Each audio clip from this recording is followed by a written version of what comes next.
Vous l'avez peut-être vu dans mes vidéos, mais j'ai tendance à utiliser le site MyAnimeList pour illustrer certains passages de celle-ci. C'est le site que j'utilise pour me tenir au courant des sorties animées qui m'intéressent parce qu'il est assez vaste et ne manque pas d'infos. C'est aussi ce site-là qui me permet de voir que beaucoup de choses sortent à chaque trimestre et qui m'aide à me souvenir des sorties que j'ai envie de voir et dont j'ai tendance à oublier que ça sort. Par exemple, la saison d'été 2023, c'était l'une des plus actives en termes de sorties pour moi. On a eu beaucoup de suites, comme la saison 2 de Jujutsu Kaisen ou encore la saison 2 de Link Lake, si on veut citer les plus intéressantes. Mais on a aussi eu quelque chose qu'on a à chaque nouvelle saison de sortie. Des dizaines d'isekai. J'en ai déjà parlé, mais moi, les isekai, c'est vraiment pas ma came. J'ai l'impression qu'ils se ressemblent tous, qu'on a toujours l'histoire d'un gars qui se réincarne dans un univers d'heroic fantasy, entouré de plein de jolies filles qui feront office de waifu pour le personnage principal et les fans. Il y a sans doute des exceptions, mais j'ai l'impression que c'est pas le genre des animés qui se diversifie le plus. C'est pour ça que quand j'ai vu cette affiche avec cette fille et son loup dans un univers d'heroic fantasy, je suis de suite passée à côté parce que je me suis dit que ça allait être juste un énième isekai sans intérêt. Jusqu'au moment où je me suis rendu compte que l'animé sur cette fille et son loup, c'est une série Love Live. Salut à tous, c'est Socha et aujourd'hui on parle de Genjitsu no Yohane, Sunshine in the Mirror.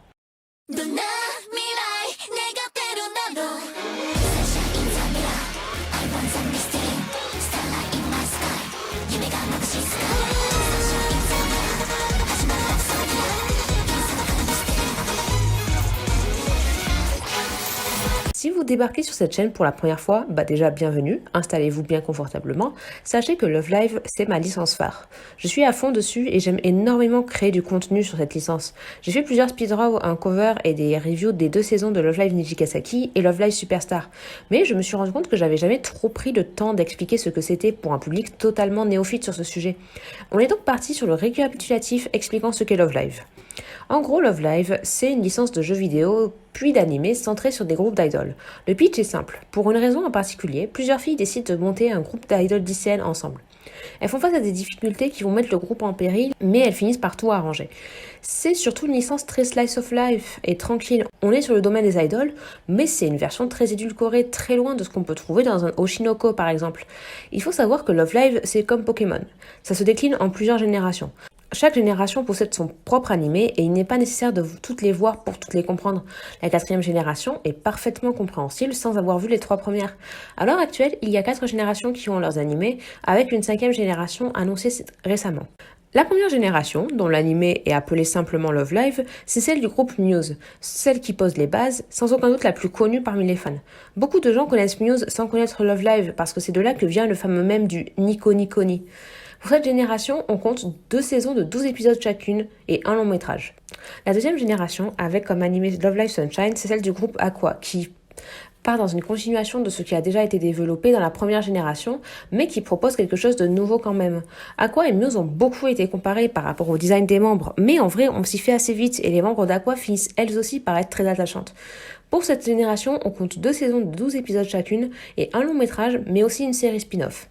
La 3e génération, avec comme animé Love Live Nijigasaki Gakuen School Idol Dokokai, oui c'est long, c'est celle du groupe de Nijigasaki, qui part dans quelque chose de nouveau. Même si la base est très similaire et qu'on parle toujours d'idoles lycéennes, on laisse beaucoup plus de place aux chansons en solo, et clairement ça n'a pas la même gueule que les autres générations. C'est clairement ma préférée, et la majeure partie de mon contenu sur Love Live se centre sur cette génération en particulier. Pour cette génération, on compte 2 saisons de 12 épisodes chacune, un long métrage qui n'est pas encore sorti pour l'instant, et une série bonus du nom de Nijian Animation. La 4e génération, avec comme animé Love Live Superstar, c'est celle du groupe Liela, qui revient aux sources. J'ai eu du mal à accrocher au début, mais petit à petit, ça finit par devenir très sympa. J'en ai parlé dans 2 vidéos, si vous voulez avoir un peu plus de détails sur mon avis. Pour cette génération, on compte 2 saisons de 12 épisodes et une 3e a été annoncée. Je connais pas encore très bien la 5e génération, c'est pour ça que je me concentre surtout sur ces 4 pour la présentation. Pour cette vidéo, retenez surtout la 2e, Love Live Sunshine, parce que tout à l'heure j'ai dit que cette génération a une série spin-off. Et cette série spin-off, c'est Genjitsu no Yohane dont on parle aujourd'hui. D'abord annoncée comme une blague du 1er avril, Genjitsu no Yohane est une vraie série qui nous parle de Yohane, une chanteuse qui est partie à la capitale dans l'espoir de devenir célèbre. Sauf que sa carrière a pas du tout décollé et elle finit par rentrer à Nomazo, sa petite ville de campagne qu'elle a toujours voulu fuir pour se ressourcer et trouver sa voie. Sauf qu'au moment de son retour, des catastrophes naturelles commencent à se multiplier, visant d'abord les animaux, puis les plus jeunes. En soi, le pitch est assez simple. C'est pas trop l'originalité qui est recherchée là-dedans. Mais en soi, qu'est-ce que j'en ai pensé ? Franchement, j'ai été très agréablement surpris. En tant que fan de Love Live, je m'attendais à passer un bon moment, mais pas à ce point. La deuxième génération de Love Live est pas vraiment dans mes favorites, même si je l'ai bien aimée. À choisir, je préférerais une série spin-off sur un personnage de la troisième génération. Mais malgré tout, j'ai vraiment apprécié et surtout, j'ai été marquée par un truc en particulier au fur et à mesure que j'ai regardé la série. Genjitsu no Yohane est pas vraiment une série Love Live. Ouais, je viens de vous saouler en vous présenter tout le concept de la licence, mais en réalité, Genjitsu no Yohane est très accessible sans avoir rien vu de Love Live. L'univers est pas du tout le même, on est plus dans un univers d'heroic fantasy que de slice of life. Ce sont toujours les mêmes personnages et on a des chansons, mais au-delà de ça, on est sur autre chose. Certains personnages de Love Live Sunshine deviennent beaucoup plus secondaires, comme Shika, qui est pourtant le perso principal de sa série originale. Certains n'ont même plus le même caractère, comme Marie qui perd son côté extravagant et qui devient plus recluse, ou encore Rico qui désormais aime les chiens. Même sur des petits détails insignifiants, on a des changements. Par exemple, dans la licence Love Live, on n'a aucun personnage masculin, alors qu'on en trouve quelques-uns dans Genjitsu no Yohane. Vraiment, la série peut se découvrir telle qu'elle, et je pense même qu'elle pourrait être plus appréciée que par des fans de Love Live qui découvrent leurs personnages préférés avoir des rôles et des caractères totalement différents. Des personnages qui sont différents mais qui n'en restent pas moins attachants. Yohane la première. Elle est en proie au doute et se demande quelle est sa voie depuis son échec. On la voit grandir et apprécier cette petite ville qu'elle voulait enfuir avant. C'est un peu comme les personnages principaux de films de Noël qui quittent leur grande ville et leur travail ennuyant pour se ressourcer dans le petit village de campagne qui se rendent compte que le petit village de campagne est l'endroit parfait pour eux. C'est très plaisant de la voir grandir en interagissant avec les différentes filles autour d'elle, mais aussi de voir comment elle arrive à les faire grandir elle aussi. Parmi ces filles, on compte notamment un personnage original qui n'existait pas dans la licence, Lilaps, la louve de compagnie. Elle est assez taquine envers Yohane, comme une grande sœur qui tient à elle en la protégeant, mais qui donne aussi des conseils qui frappent là où ça fait mal. Leur lien est assez précieux et j'aime beaucoup ce que le personnage implique au fur et à mesure de l'histoire. Yohane doit s'ouvrir aux autres et ne peut pas rester éternellement seule avec Lilaps. Un seul petit truc qui m'a bloqué, c'est la synchronisation labiale.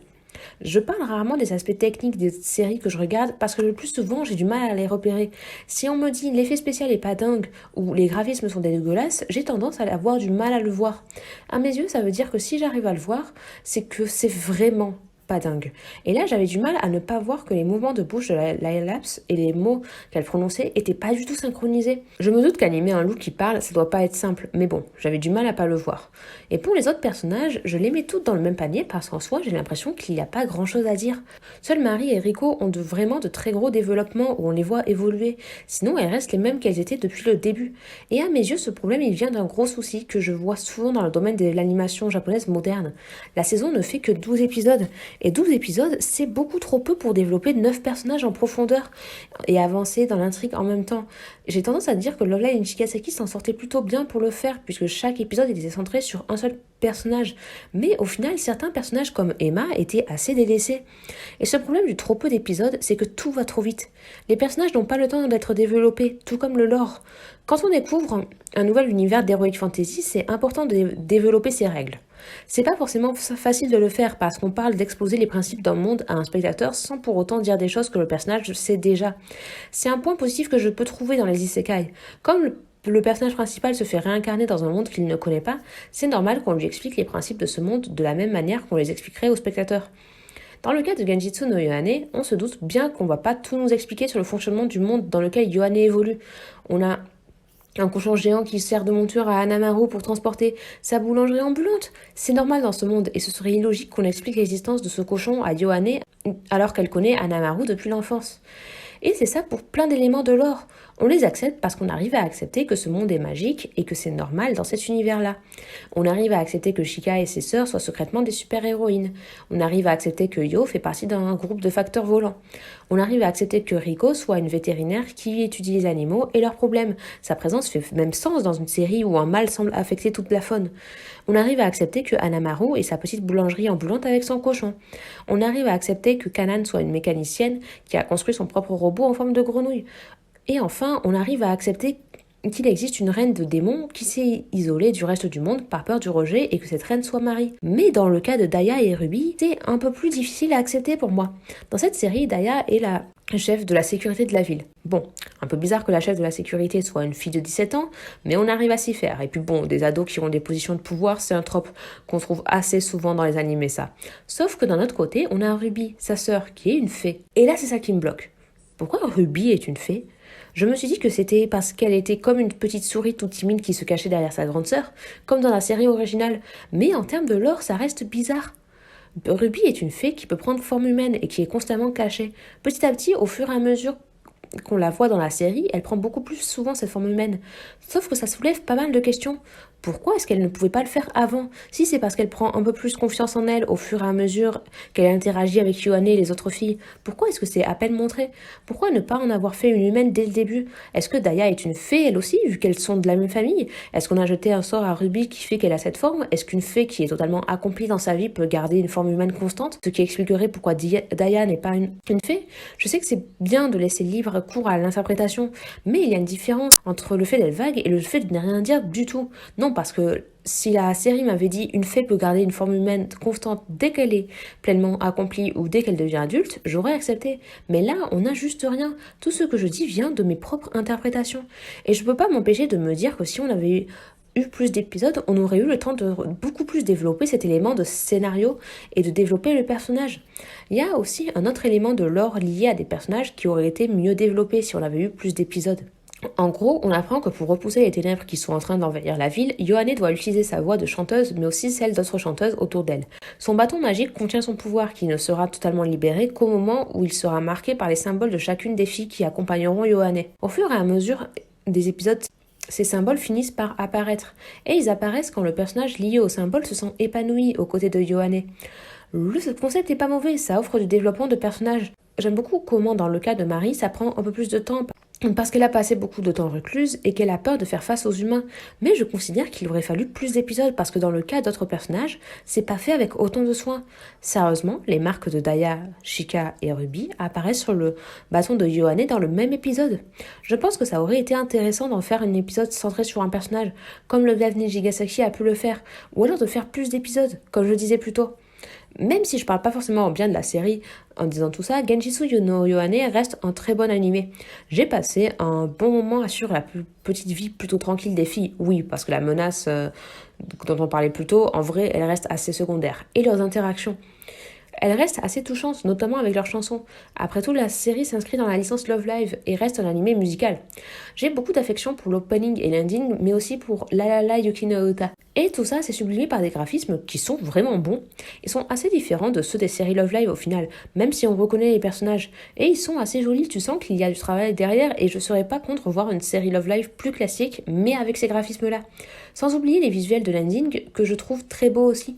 Je pense pas que ce soit impossible qu'on ait ces graphismes-là pour une série Love Live, puisque c'est le même studio qui s'occupe de toute la licence. Aussi, je vais pas trop spoiler, mais j'aime beaucoup la fin.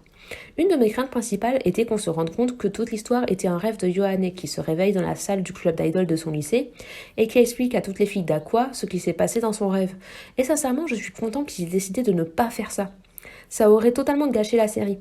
Je vais pas en dire plus pour vous laisser le plaisir de la découverte. Je pense pas qu'il y aura une deuxième saison par contre. L'histoire se conclut assez bien. C'est un peu dommage parce que du coup les personnages les moins développés restent sous-développés. Mais rajouter une suite ne ferait pas trop de sens avec la conclusion de la première saison. Bref, je pense que je peux sincèrement vous conseiller Genjitsu no Yohane. Il plaira pas forcément à tout le monde, je le dis franchement. Si vous cherchez une série bourrée d'action comme un shonen en mode isekai, vous risquez d'être déçu par le côté slice of life. Si vous êtes de très gros fans hardcore de Love Live Sunshine, vous apprécierez peut-être pas les changements faits dans la personnalité des personnages. Mais malgré tout, je pense que ça reste un animé très sympa à regarder et qui est pas bien long. Ça se dévore assez vite. Je sais pas si on aura d'autres séries un peu spin-off comme celle-ci. On rappelle qu'à la base, c'est censé être une blague pour le 1er avril. Mais je serais pas contre l'idée d'une continuation de ce genre de série où on transpose les personnages de Love Live dans des univers assez différents de ce qu'on a l'habitude de voir. Je sais que Love Live Nijigasaki a un roman spin-off centré sur Setsuna, à voir s'ils vont l'animer ou pas. En attendant, c'est la fin de cette vidéo. Merci de l'avoir suivi. Je voulais la faire après la fin de l'animé, mais j'ai eu d'autres sujets de vidéos qui sont venus avant ça. J'ai toujours autant de mal à trouver le temps de sortir des reviews. J'aimerais en faire plus souvent, mais ça me prend toujours autant de temps. Depuis quelque temps, je réfléchis à l'idée de repasser au format audio uniquement comme je le faisais dans mes anciennes reviews. Surtout que, de base, je suis du genre à me mettre des vidéos en fond quand je fais une activité et que je pense que ce serait pas mal pour des gens qui font ça eux aussi. Ajoutons à ça que pour certains animés, les ayants droit sont assez chiants sur l'idée de diffuser des extraits, ce qui fait que pour sortir des vidéos avec des images un peu précises, c'est parfois compliqué. Mais d'un autre côté, je trouve que la forme actuelle de mes vidéos est plus dynamique et plus intéressante comme ça. Peut-être que pour des vidéos où j'ai pas trop le temps de faire du montage ou des vidéos où j'ai du mal à trouver des images d'illustration, je tenterai de reprendre cette formule. N'hésitez pas à me dire ce que vous en pensez dans les commentaires. N'hésitez pas à vous abonner aussi et à me suivre sur les réseaux sociaux, Instagram et TikTok. Je fais beaucoup plus de contenu qu'ici en tout cas. À tout bientôt pour une prochaine vidéo.